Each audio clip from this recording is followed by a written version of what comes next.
So this is an introduction to AYAMA.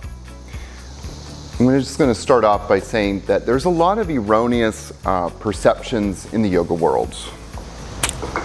A lot. And I think that a lot of those erroneous perceptions are starting to be fleshed out. You know, people are kind of stopping and going, hey, does that make sense? If you kind of go on Spotify or some sort of podcast, you actually will start to see more information about where science meets yoga. And I think that's a really good thing, that we start to question, like, you know, does that really make sense? And one of those big erroneous perceptions, huge one, is that yoga equals flexibility. One of my favorite talks that I kind of give in the history of yoga, and we've kind of talked a little bit about this, is where we start to compare ourselves to, you know, the young boys that studied with Krishnamacharya when he first started. And you can actually see photo documentation of these, you know, young boys who are doing their Ashtanga practice. And you know, me as a 50-year-old man, I get really like, well, why can't I put my foot, you know, behind my head like them? Or how come my body is, you know, not strong like theirs? Well, I'm not a 16-year-old boy anymore. Very clearly, right? So this kind of like idea that yoga equals flexibility, you guys know where I stand on this. I'm about trying to flip the script on that. And I think it's really worthwhile to drive home the point that there is no, as far as I know, no scriptural reference at all to stretching or flexibility. What is there scriptural reference to? How to go into the most deepest chamber of your being and find peace and contentment there. I mean, that's it in a nutshell.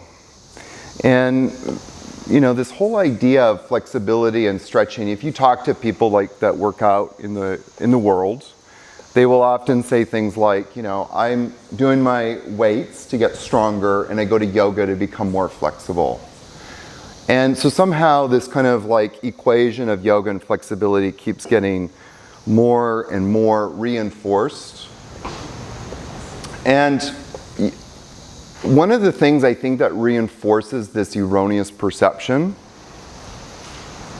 which is why when I went through the guidelines of how to teach your students, stop demonstrating. How can you say as a teacher, yoga is not about flexibility when you post a photo on Instagram, you know, with your foot behind your head? There's just such a disconnect between those two ideas. How can you say that yoga is not about flexibility when you come into a pose?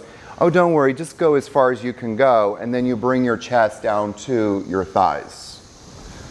So if you can bring your chest to your thighs, great. Do it in the privacy of your own home. Do it somewhere where people can't see that. If that's what makes you happy, and you know, go for it. But you can't say that one thing and then do another thing. There's a disconnect in the yoga world. So I really believe that we need to flip that script and really kind of embody more about what yoga is about, which is finding our bliss, our happiness, going inside into that most subtle, deepest chamber of our being. And that's what I hope that you guys will teach. I also hope that you guys will teach stability, how to get people more stable. But just kind of know that anytime we stretch a muscle, we leave a person open and vulnerable to injury. There's no other way around it. We've tested it, we'll continue to test. You guys have seen this in some of the demonstrations. You guys see what happens when we stretch. There's a loss of range of motion. There's a momentary increase of range of motion, but there's no accountability in that range of motion. Which means that there's no strength or stability. So you can go to an extreme range of motion, but do you have stability in that range of motion? No, you don't. And the muscle loses its ability to contract and contract on demand. There's a video I have on the online. It's like, I think it's called like how flexibility is hurting you or how stretching is hurting you. And so I have Amy do this glute exercise where she's lying on her stomach and she lifts her leg up. You know, that one-legged shalabhasana. And we actually get the muscle working, and she actually increases her range of motion quite a lot. Then we have her come lie on her back and do figure 4 exercise. And not only did was not able to come up as high, but she couldn't even come up as high as she could when she first did the pose. So she actually lost more range of motion, which is a little bit different. It's looking at it from a different way. We're not stretching the thigh to get more range of motion. What we're doing is we're actually improving range of motion by getting the glutes to contract and contract on demand. So we need to start looking at it from that perspective. If I'm looking to improve my range of motion, what am I actually doing? Improving certain muscles' ability to contract and contract on demand. And you know, part of my goal in teaching you guys AYAMA is to empower you guys with knowledge. And you guys are not going to know everything when you leave here. I mean, you're just not. What I'm teaching you is just such a small part of anatomy. What I'm teaching you is just such a small part of muscle function. But what I hope to do is give you guys a bit more of a foundation in understanding the body and being able to then go back out into the world and question things. And kind of start to give you a framework in which to question something. That's it. So, so here's a fact that very few yoga teachers, and I don't say this like from a place of being egotistical or callous or like I'm not trying to put down anybody. It's just a fact. Very few yoga teachers know anything about anatomy. The other day we were talking about opening the hips. And I made a statement that, like, what does that really mean? Like, do you want to open the hips? Is that what it means? Like, what does it mean to open the hips? And then I said, the very few teachers actually even understand what muscles are involved in the hips. So you talk about opening the hips. What does that even mean and what muscles are being affected? So what I want you guys to do is start to go, okay, we want to open our hips, fine.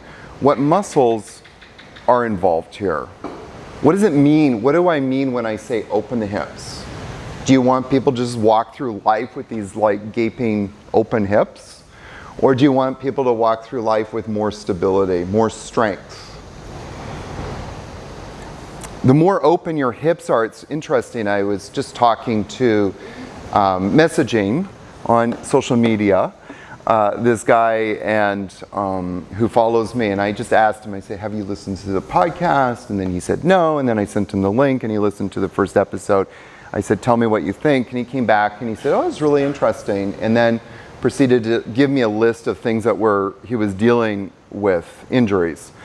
And so I said, well, here's a hip video, and what he was actually bringing up with his feet. Something about his foot. And I said, well, a lot of problems in the feet start with the hips. So, you know, here's a video. And then he wrote me back and said, well, the problem isn't in my hips. I was like, okay, Om Swaha. Like, okay, you give the information and then people are going to do what they're going to do with it. But the interesting thing for me is that when he messaged me, he said he was just leaving to go to yoga. What do you think he's doing in his yoga classes?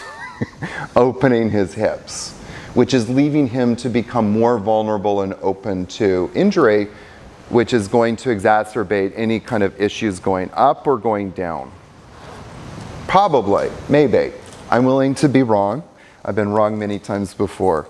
So, but we know that if there's instability in our hips, if these muscles are not working, that's going to transfer up and it's also going to transfer down. Ever since I started practicing AYAMA, I do not have knee issues anymore. I used to hike a lot. And when the time I was around 31, 32, I thought my hiking days are over. And as I've started to practice and do these practices and make sure that my muscles are working, now that I'm 50, I actually can go into the mountains and I don't have any problems. And you know, sometimes if you haven't hiked in a while, which sometimes I don't because I'm here, but I go back to the mountains in Costa Rica and I like going hiking. And I can actually go hiking and leave, and I don't, you know, like sometimes when you do something that you haven't done in a while and you can barely move, your back is tight, your hips are tight, your knees are screaming. I don't have that problem anymore. It's phenomenal. I'm actually just, honestly, I'm amazed myself at what that's like. So,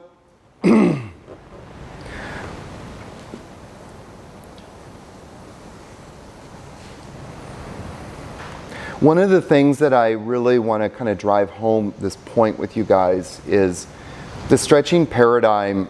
You know, if you look at your own life, and a lot of you came here with injuries, different injuries. What is, in the yoga world, there's kind of two thoughts that I've heard. Maybe you've heard them, maybe you haven't, but I've heard this incessantly for 30 years. The first thought is, keep doing the practice, the pain will work itself out. Have you guys heard that before? So it's not just my world, it's also your world. So the pain, just keep stretching, the pain is going to work itself out. Or keep doing the practice, sorry. And then the second thought is, if you feel pain, just stretch. You know, some of you have come in with shoulder injuries. What does the yoga teacher normally say? Oh, we need to stretch that. And no one bothered to ask, well, what is the pain really about? The pain is the check engine light of the body. And the pain is saying, hey, there's a problem. If there's muscle tightness, the muscle tightness from our perspective is not the problem, it's a symptom. And the symptom, it's a symptom of instability. There's an instability in the body and the muscles start to tighten up. Why do they tighten up? Because they sense instability. And so the two examples I often like to use are like if you live where I used to live in New York, maybe in some of the northern parts, and that very first cold day of fall, you kind of step out, there's a bit of ice, and you kind of almost slip a little bit, not that much, but you slip enough to the point where your body does what? It tightens up. It's a reflective mechanism, it's a protective mechanism in the body.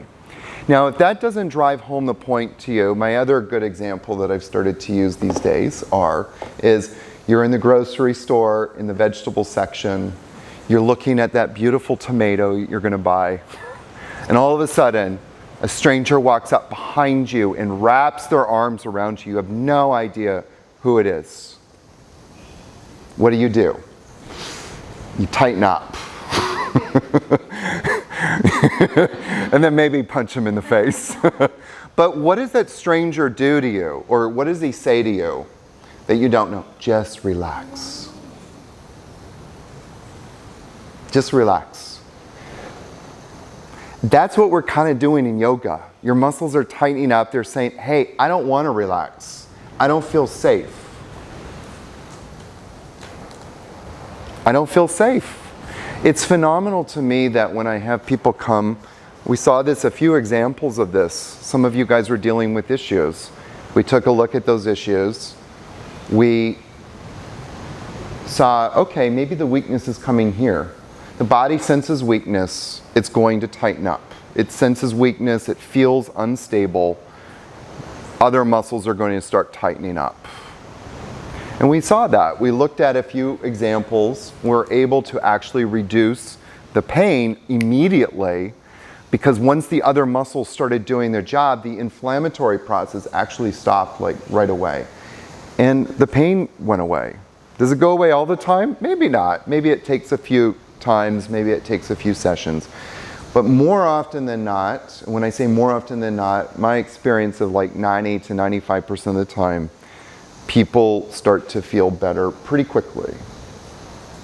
And they feel better because we're starting to deal with the root cause of the pain. We're starting to get down to what is that root cause? What is actually causing the muscle tightness? Oh, there's muscle weakness. So as you guys know, I'm on a crusade to begin flipping the script on this flexibility business.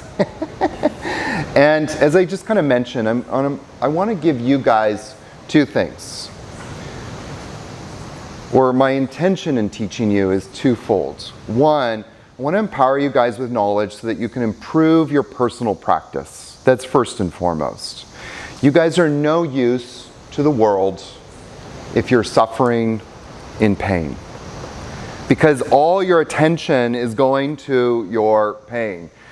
All your attention is going to, like, how can I get out of pain? Do you guys know what I'm talking about? When you're in pain, all your attention is like, oh my God, pain management.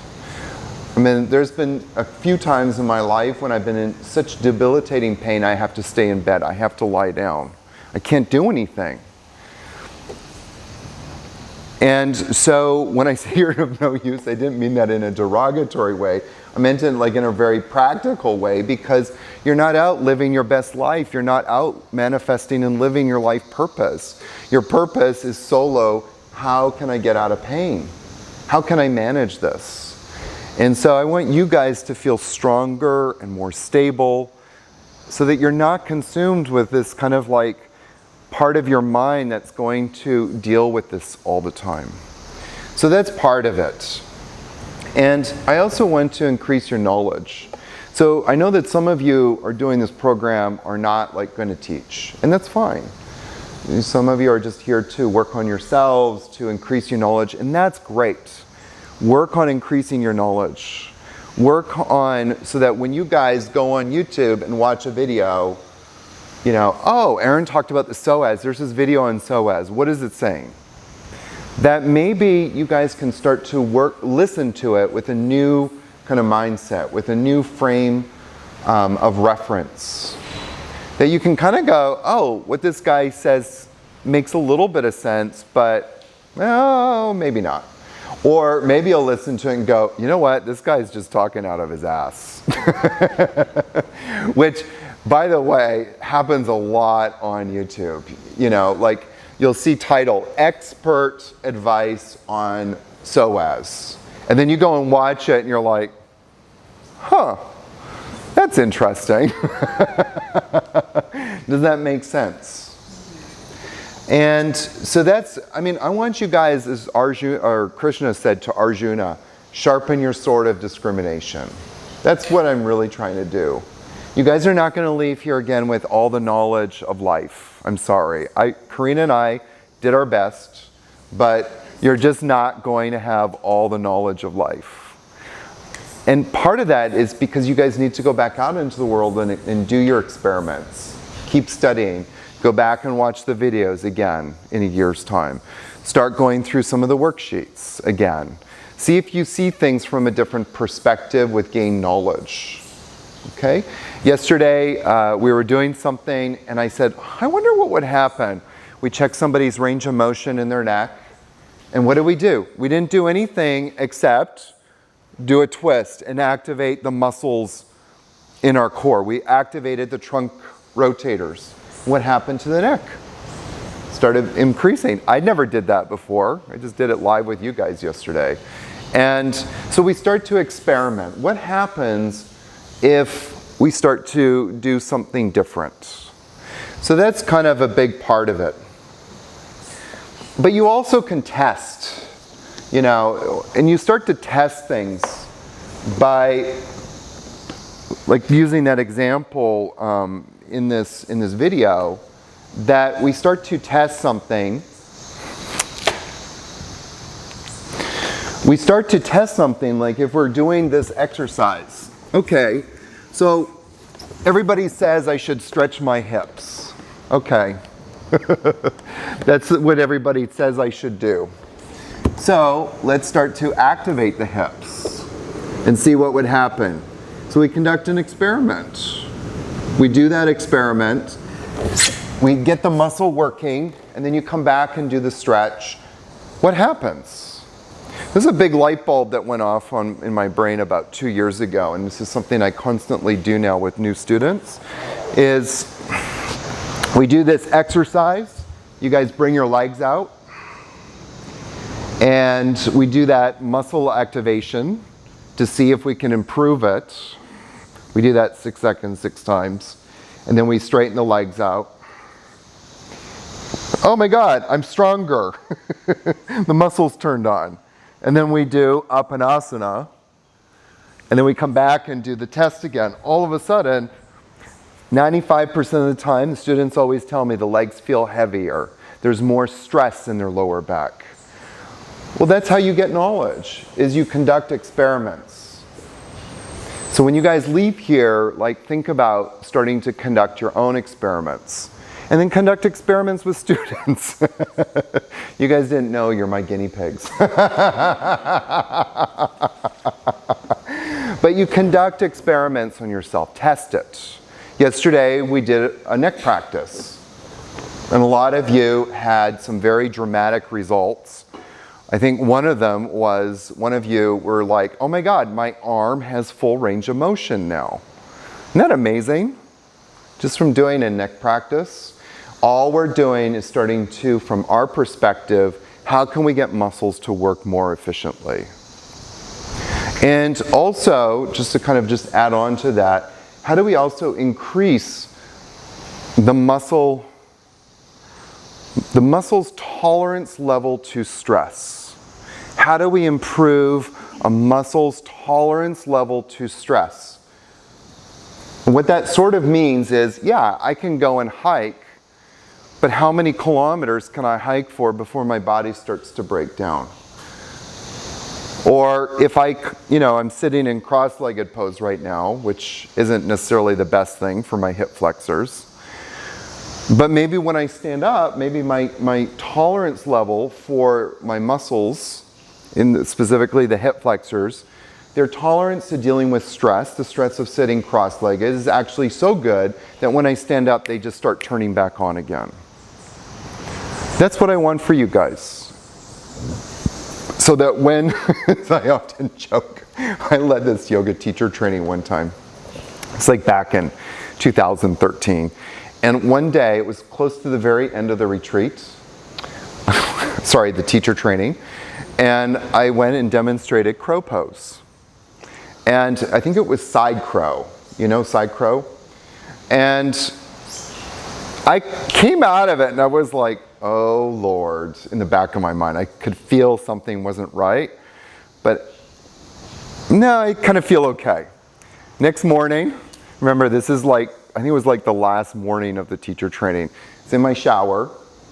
I reached up and grabbed the shampoo bottle, and then all of a sudden my whole neck seized right up.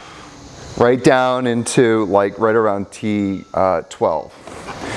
So my whole neck seized right up. It took me, and then I went on vacation where I was not living my best life, and I should have been.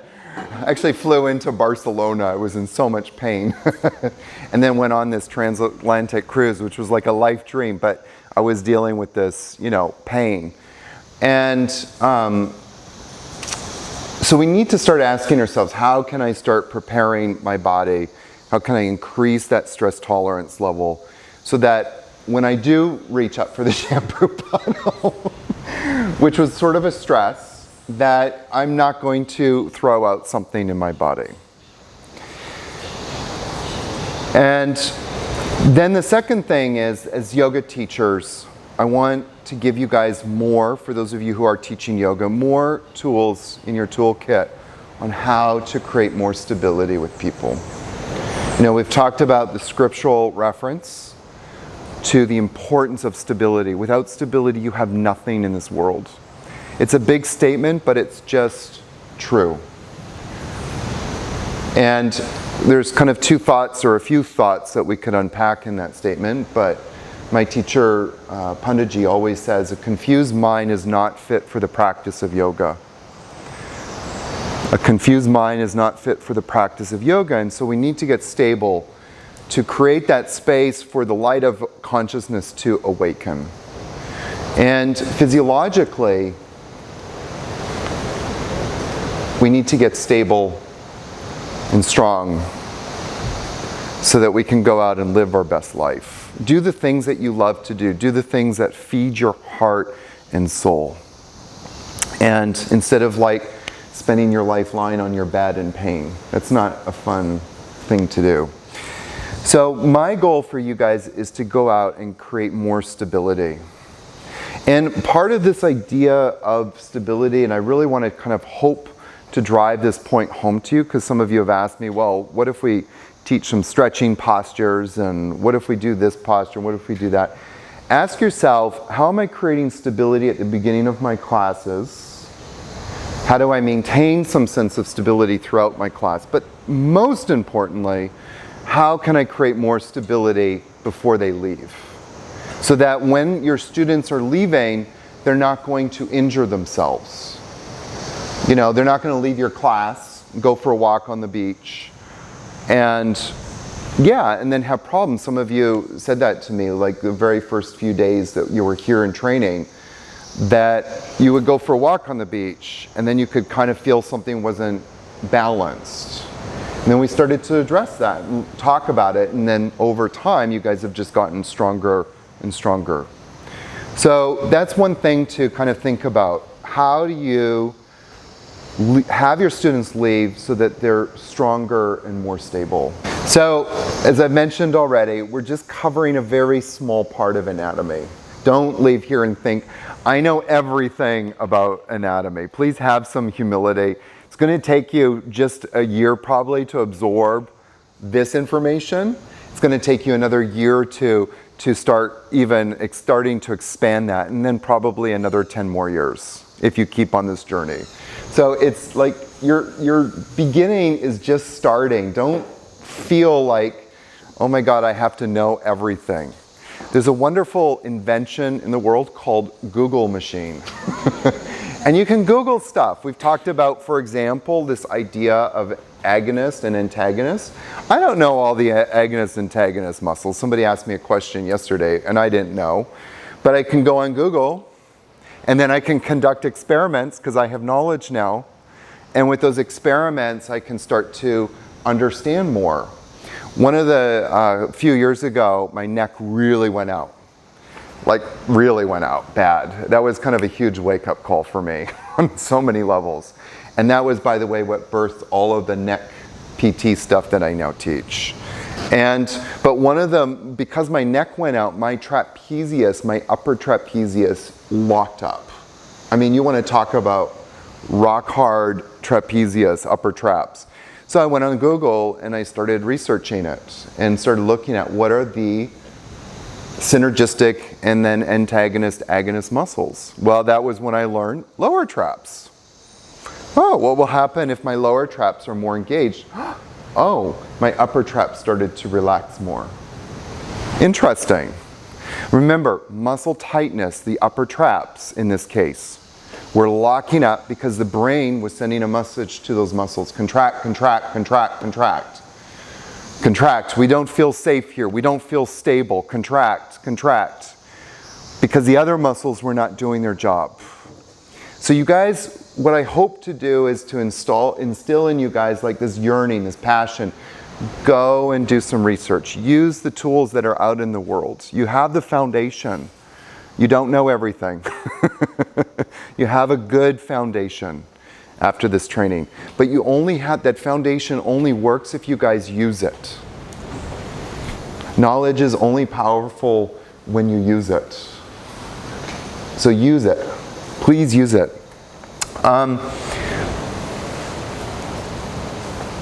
And then test your theories. In the worksheets that I've given to you guys in the AYAMA section, there's the last section. Grab somebody, do a posture, do some AYAMA-based muscle activations, and then come back and redo the posture. Was there a change? How did they feel? How did they look? Was there a visible difference? I remember we did this exercise the other day, and somebody did Warrior 3, Virabhadrasana 3, and the before and after was like, actually even I was blown away.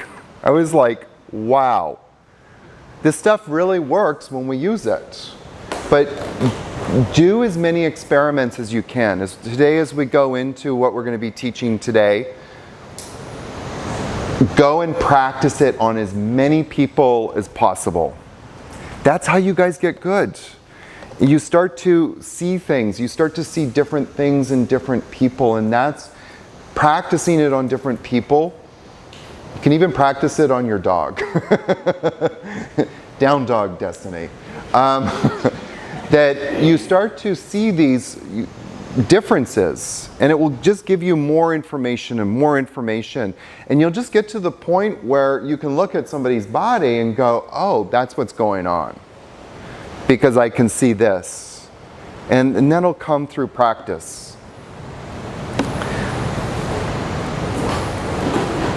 Challenge yourself to listen for things that don't make sense. Challenge yourself. Don't believe if you have, like, you walk into this class, you're at Yoga Journal conference, and you're going to go take class with some teacher who's really popular. Like, just don't believe everything that they say. We do that so much in the yoga world, and it's causing so many problems. So please stop listening, stop believing just everything. Challenge what people say. You don't have to go up and pick a fight with them. That's not what I'm advocating. But just think about like what they're saying and ask yourself, like, does that make sense? Or sit with it and then go and research it.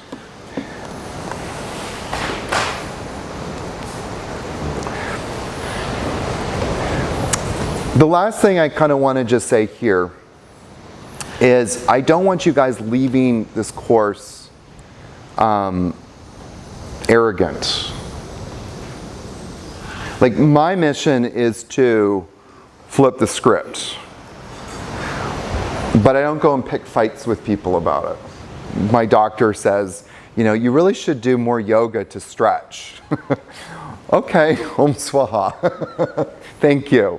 Like, I'm not really going to try and engage with people in the outside world. I don't sit at the table at Blue Osa every night trying to pick fights with people and tell them, no, you've got wrong information.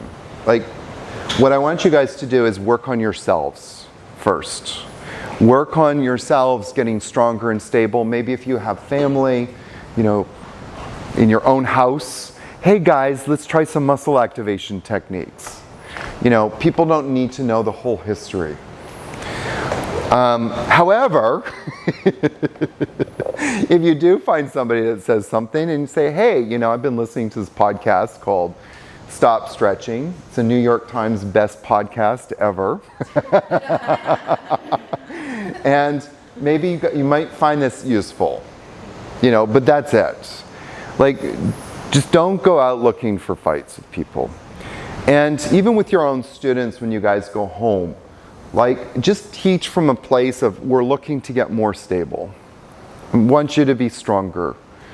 And, as you get better at this, as you start to increase your knowledge, as you try different ideas on, you'll start to drip some of this into your classes. But please don't go out back home and say to your personal trainer, like, oh my God, what you've been doing with me in stretching is like the worst thing ever. Because they don't know. They don't have the frame of reference. They haven't done the experiments that you've had. And they do have in their mindset, like, this is the right path. I think it's just worthwhile mentioning, like, we've talked about the 4 causes of suffering in this training. One of them is Ashmita, the sense of self. As I endeavor to flip the script on stretching, it's not easy. Because so many yoga teachers when I say so many, most yoga teachers in the world will tell you that yoga is about stretching. And maybe they won't say it directly, but they believe it. And I will tell you, when around 2015, 2016, I started thinking differently, and I was like, I really shouldn't be teaching so much stretching, but guess what else came into my mind at that moment? If I'm not teaching stretching, then what am I teaching in yoga?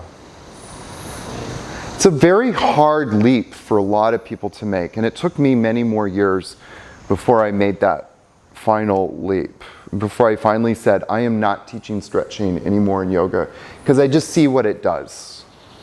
I've just seen too many times what it does to people. It's hard. So work on your own knowledge first. Work on improving yourself. Get stronger in your body.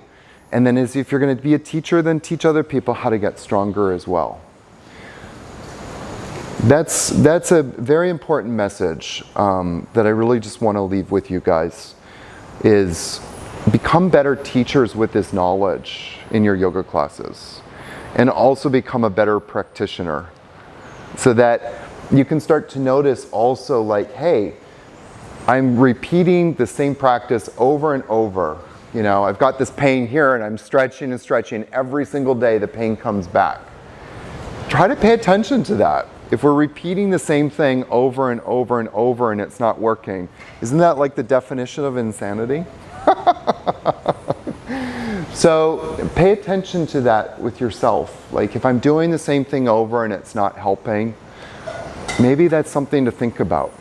Or maybe I need to get more, a different perspective. Feel free to contact me if you have questions. Once a month I'm doing these live webinars. I'm doing a Q&A. Jump on those things. Start to get involved in some of the things that I'm doing, so that you can ask me questions. Hey, I'm doing this every day and I still have a pain in my knee. I'm doing this every day and my neck is still killing me. And this is how we start to learn, and we can unpack things and break it down. So, that's all I got to say. Oh, actually, there is one more thing I've got to say.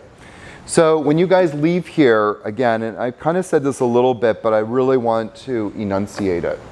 Just because a teacher is teaching something, like you leave this class, you go home, taking class with the teacher, and they do king pigeon. And you're like, what should I do?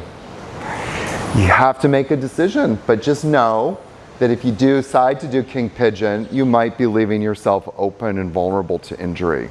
You know that. You know that. You know that all the work you probably just did, maybe, to get your muscles activated is all going to go out the window. Maybe. Unless your stress tolerance is really high, which it probably isn't.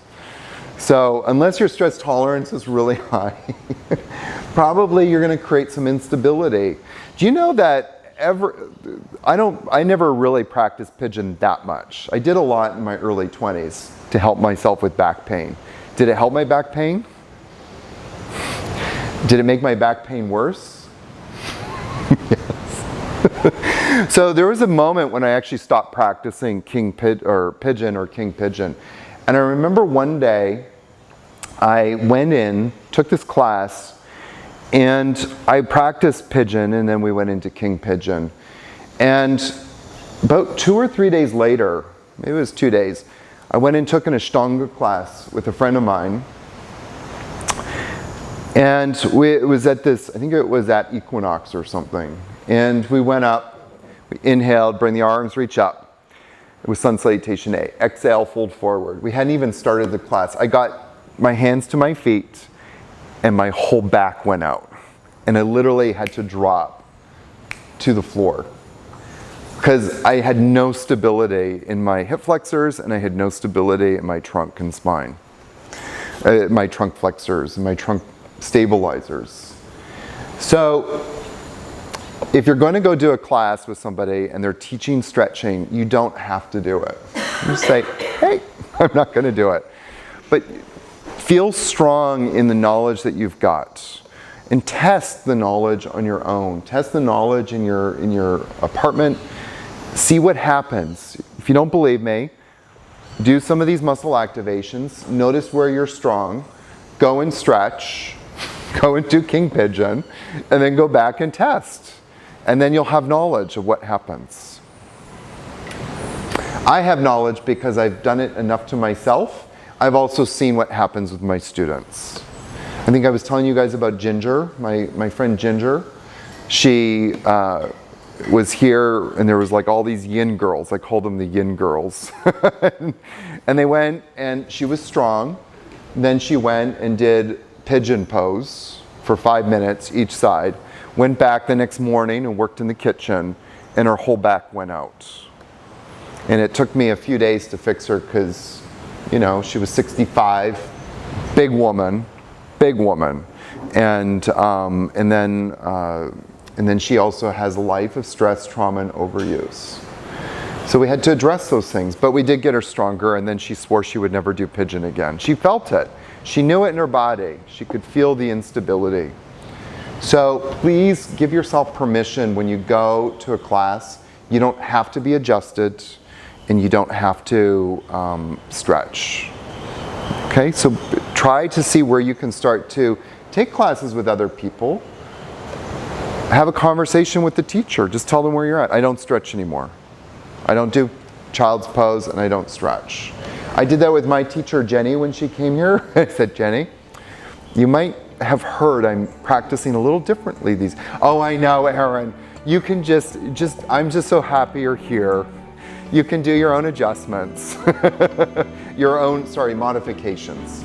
And then it worked. So you can have both. Just kind of putting that out there. You can have both.